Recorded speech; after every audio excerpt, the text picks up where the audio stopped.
만군의 여호와, 전쟁의 신을 소환해야 돼요. 주일 예배 설교를 시작하겠습니다. 만군의 여호와를 소환하라란 제목으로 시편 24편의 말씀을 선포하겠습니다. 땅과 거기에 충만한 것과 세계와 그 가운데 사는 자들은 다 여호와의 것이로다. 여호와께서 그 터를 바다 위에 세우시며 강들 위에 건설하셨도다. 여호와의 산에 오를 자가 누구며 그의 거룩한 곳에 설 자가 누구인가? 곧 손이 깨끗하며 마음이 청결하며 뜻을 허탄한 데에 두지 아니하며 거짓 맹세하지 아니하는 자로다. 그는 여호와께 복을 받고 구원의 하나님께 의를 얻으리니 이는 여호와를 찾는 족속이요 야곱의 하나님의 얼굴을 구하는 자로다. 문들아 너희 머리를 들지어다. 영원한 문들아 들릴지어다. 영광의 왕이 들어가시리로다. 영광의 왕이 누구시냐? 강하고 능한 여호와시요 전쟁에 능한 여호와시로다. 문들아 너희 머리를 들지어다. 영원한 문들아 들릴지어다. 영광의 왕이 들어가시리로다. 영광의 왕이 누구시냐? 만군의 여호와께서 곧 영광의 왕이시로다. 표제어는 다윗의 시라고만 돼 있어요. 하지만 3절부터 10절은 문답형 후렴구로 이루어져 있어요. 이 시는 예배 때 사용된 찬송시였어요. 유대교 예배에 사용된 전형적인 예배서예요.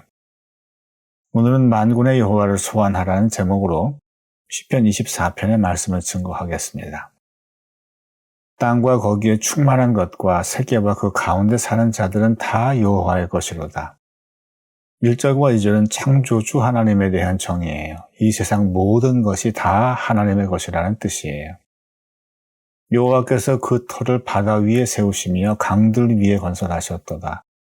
고대 사람들의 생각에는 강과 바다는 사람이 지배하지 못하는 곳이에요. 홍수와 강의 범람, 바다의 파도는 지금도 통제하기가 어려워요. 이 혼돈의 장소에 하나님은 세상에 터를 세우셨어요. 그러니 세상의 진정한 주인은 사람이 아니라 하나님이세요. 이 얘기를 왜 할까요? 고대사는 곧 전쟁사예요. 서로 뺏고 뺏기를 반복하는 전쟁의 역사예요. 전쟁에서 이긴 쪽은 이제 여기도 내 땅 그랬을 거예요. 그 후에도 전쟁은 계속됐고 이긴 쪽이 이제 여기도 내 땅을 되풀이했을 거예요.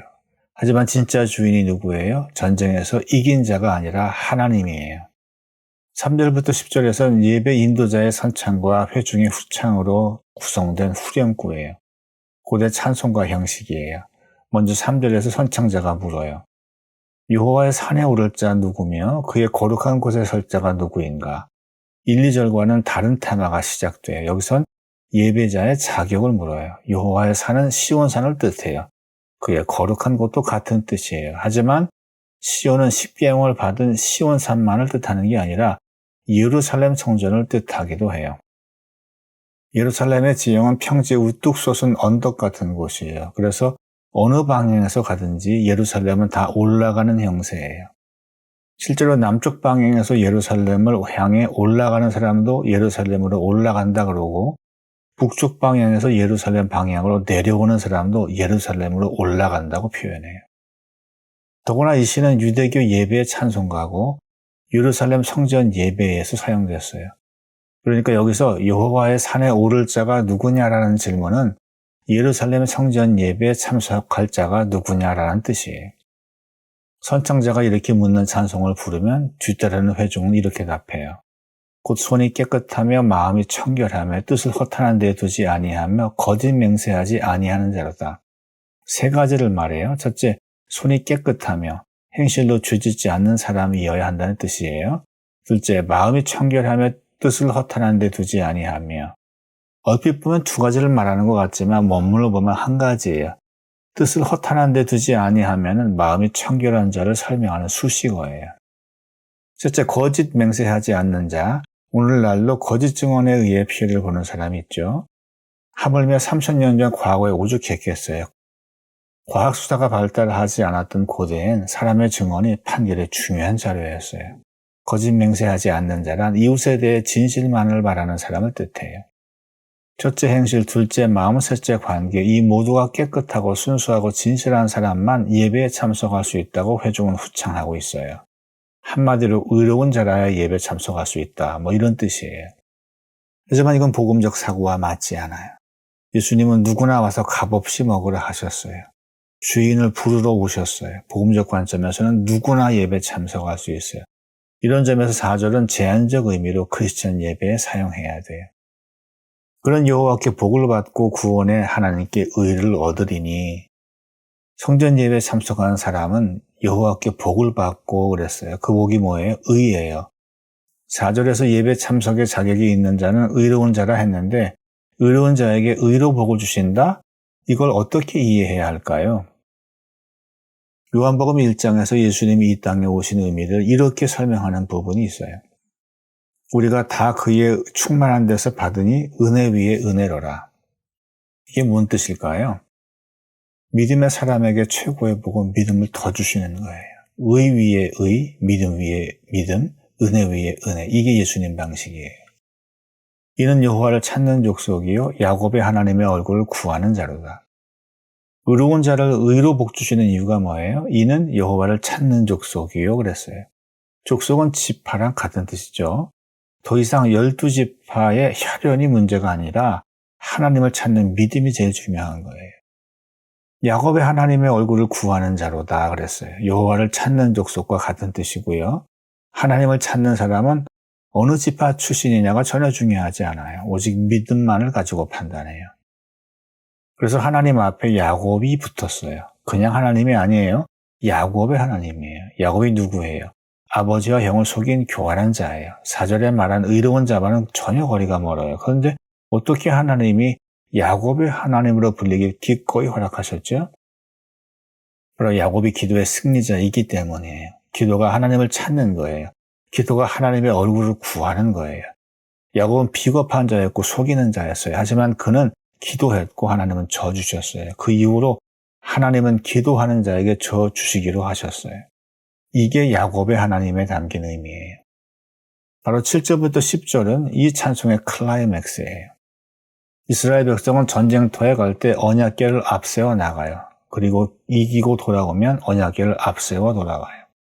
이때 언약궤가 먼저 들어오고 회중이 뒤따르면서 선창과 후창, 질문과 대답의 찬송이 이어져요. 문들아 너희 머리를 들지어다. 영원한 문들아 들릴지어다. 영광의 왕이 들어가시리로다. 그랬어요.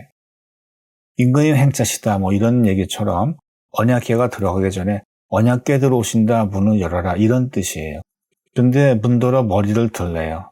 문을 의인화해서 하늘을 쳐다보라는 소리예요.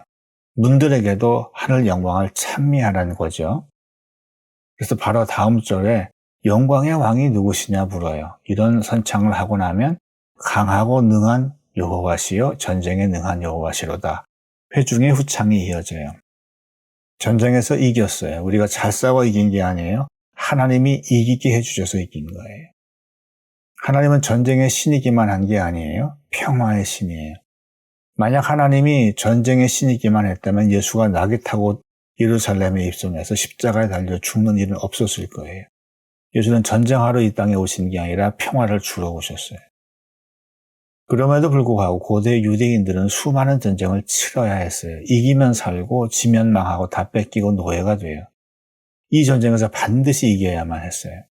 고대 유대인들은 현실 속에서 하나님을 전쟁의 신으로 이해할 수밖에 없는 수많은 상황들에 직면해 있었어요. 우리도 전쟁 중이에요. 어떤 이는 취업전쟁, 어떤 이는 생존전쟁, 다른 이는 병마의 전쟁을 치르고 있어요. 인간은 누구나 싸워서 이겨야만 살아남는 전쟁들을 치르고 있어요. 피할 수 없는 전쟁을 맞이했을 땐 전쟁에 능한 여호와 하나님을 소환해야 돼요. 뭐로? 기도로. 9절과 10절 상반절에서 선창이 다시 시작돼요. 문들아 너희 머리를 들지어다. 영원한 문들아 들릴지어다. 영광의 왕이 들어가시리로다. 영광의 왕이 누구시냐? 10절 후반절에 후창이 이어져요. 만군의 여호와께서 곧 영광의 왕이시로다. 만군은 사바, all armies, 모든 군대, all host, 모든 장수들이라는 뜻이에요. 모든 군대와 장수들이 다 하나님 거란 얘기예요. 하지만 실제로는 이 땅의 군대들과 장수들은 자기들 왕말만 듣지 하나님 말 안 듣잖아요. 여기서 말하는 만군은 하나님 말 잘 듣는 하늘의 천군 천사를 뜻해요. 이스라엘이 싸움 잘해서 전쟁에서 이긴 게 아니에요. 하늘의 천군천사가 도와줘서 이긴 거예요. 모든 전쟁에서 이기려면 만군의 여호와 전쟁의 신을 소환해야 돼요. 소환하는 방법은 기도해요. 우리 하나님은 야곱의 하나님이기 때문이에요. 우리 각자는 피할 수 없는 전쟁들과 마주하고 있어요. 취업, 생존, 노화, 병마, 수 없는 적들과 마주하고 있어요. 근데 우리 모두는 수십억 분의 1의 경쟁을 뚫고 난자와 정자가 결합되어 새 생명으로 태어났잖아요. 우리는 그 엄청난 전쟁에서 승리한 결과예요. 우리를 수십억 대 1의 전쟁에서 이기고 태어나게 하신 하나님은 우리가 기도할 때 가장 기뻐하세요. 그리고 우리가 기도하며 승리하기를 원하세요.